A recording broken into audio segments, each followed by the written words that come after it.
Local Kitchen.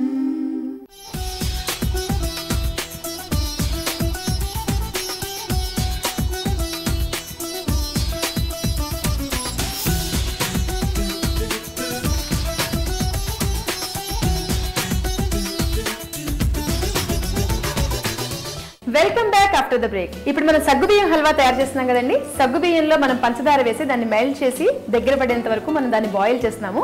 ఎంతవరకు boil అయిందో ఇప్పుడు చూద్దాం. విజయరావు గారు, అంటే అది అయిపోయిందమ్మా. ఇప్పుడు ఏంటంటే చల్లారితే ఇంకా థిక్నెస్ వస్తుంది అనమాట. ఇది హల్వా కదా, పీసెస్ చేయడానికి రాదు హల్వా. ఇందులో నెయ్యి, నేతిలో మనం జీడిపప్పులు కిస్మిస్ వేపించేద్దాం. ఇది ఇంకా మనం డిష్లో వేసేసుకోవచ్చు. ఓకే,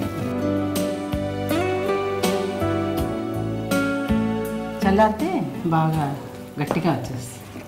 అంటే మనం ఇందులో పాలు వేసి చేస్తాము, అది దాన్ని సగ్గుబియ్యం హల్వా. హల్వా ఓకే. ఈ సిమ్లో ఇటు పక్కన పెట్టండి, పెట్టేసి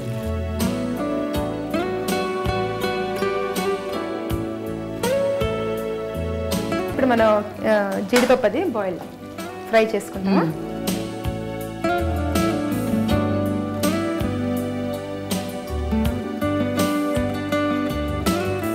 నేను నెయ్యి కాగిన తర్వాత మనం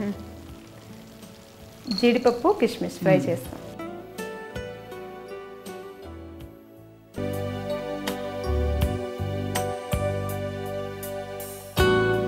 ఫ్రై అయిన తర్వాత అలా కలిపేసి దాని చల్లారితే బాగా థిక్ అయిపోతుంది కాబట్టి అందుకని వేయగానే తీసేయచ్చు.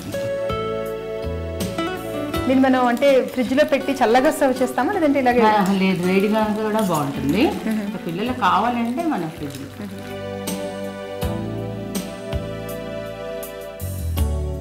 కొన్ని కలిపి కొన్ని గార్నిష్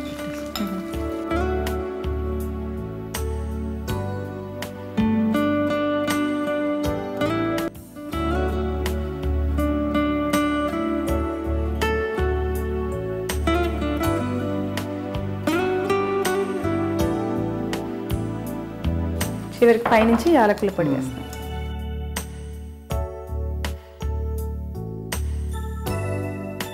ఇప్పుడు మంచి సువాసన వస్తుంది.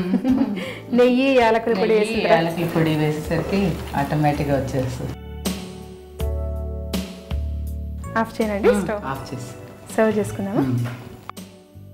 బౌల్ ఇచ్చేస్తే ఓకే.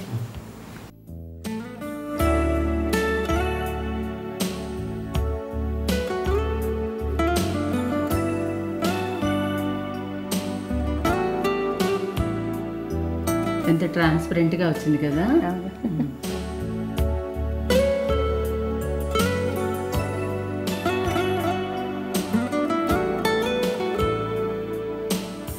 యాలక్కాయ పొడి మంచి ఫ్లేవర్ వస్తుంది.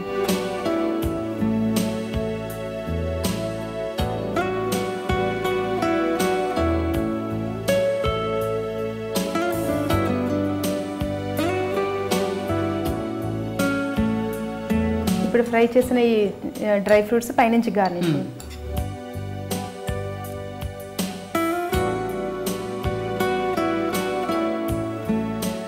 ఇది చల్లారిన తర్వాత ఇంకా ఎక్కువ బాగుంటుందేమో అనిపిస్తుంది. అలా కొంతమంది బాగా వేడిగా ఇష్టపడతారు. పాయసం కానీ ఇలాంటివి హల్వాలు కూడా చాలా మంది లైక్ చేస్తారు.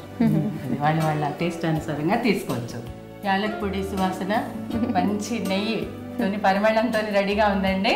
సగ్గుబియ్యం హల్వా రెడీ టు టేస్ట్. బాగుందండి, చాలా వెరైటీగా ఉంది డిష్. చూసారు కదండి, సగ్గుబియ్యం హల్వా తయారు చేసే విధానం. ఎంతో ఈజీగా ఫాస్ట్గా మనం ఈ డిష్ని ఇంట్లో ప్రిపేర్ చేసుకోవచ్చండి. పిల్లలు చాలా లైక్ చేసే ఐటమ్ అండి ఇది. మరి మీరు కూడా ట్రై చేస్తారు కదా.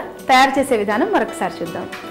సగ్గుబియ్యం హల్వా తయారు చేయడానికి కావాల్సిన పదార్థాలు: రెడీగా పెట్టుకున్న సగ్గుబియ్యం, పంచదార, నెయ్యి, కిస్మిస్, జీడిపప్పులు, యాలక్ పొడి. సగ్గుబియ్యం హల్వా తయారు చేసే విధానం: ముందుగా సగ్గుబియ్యాన్ని కడిగి 2-3 గంటలు నానబెట్టి రెడీగా ఉంచుకోవాలి. కడాయి తీసుకుని అందులో ఈ నానబెట్టిన సగ్గుబియ్యాన్ని వేసుకుని తగినంత నీళ్లు పోసుకుని సగ్గుబియ్యాన్ని ఉడికించుకోవాలి. సగ్గుబియ్యం ఉడికిన తర్వాత అందులో పంచదార వేసుకోవాలి. ఆ మిశ్రమం బాగా దగ్గర పడే వరకు ఉడికించుకోవాలి. అందులో కొంచెం నెయ్యి, ఏలకుల పొడి వేసి మిక్స్ చేసుకోవాలి. చివరిగా ఒక చిన్న కడాయిలో నెయ్యి వేసుకుని, నెయ్యి కాగిన తర్వాత డ్రై ఫ్రూట్స్ అంటే కిస్మిస్, జీడిపప్పు వేసుకుని ఫ్రై చేసుకోవాలి. ఈ డ్రై ఫ్రూట్స్ ని ఉడికించిన సగ్గుబియ్యం మిశ్రమంలో వేసుకుంటే సగ్గుబియ్యం హల్వా తయారవుతుంది.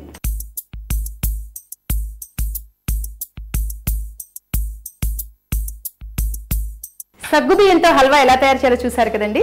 మరి మా నెక్స్ట్ ఐటమ్ ఉల్లికాడల పకోడీ. అది నేర్చుకోబోయే ముందు చిన్న బ్రేక్ తీసుకుందాం.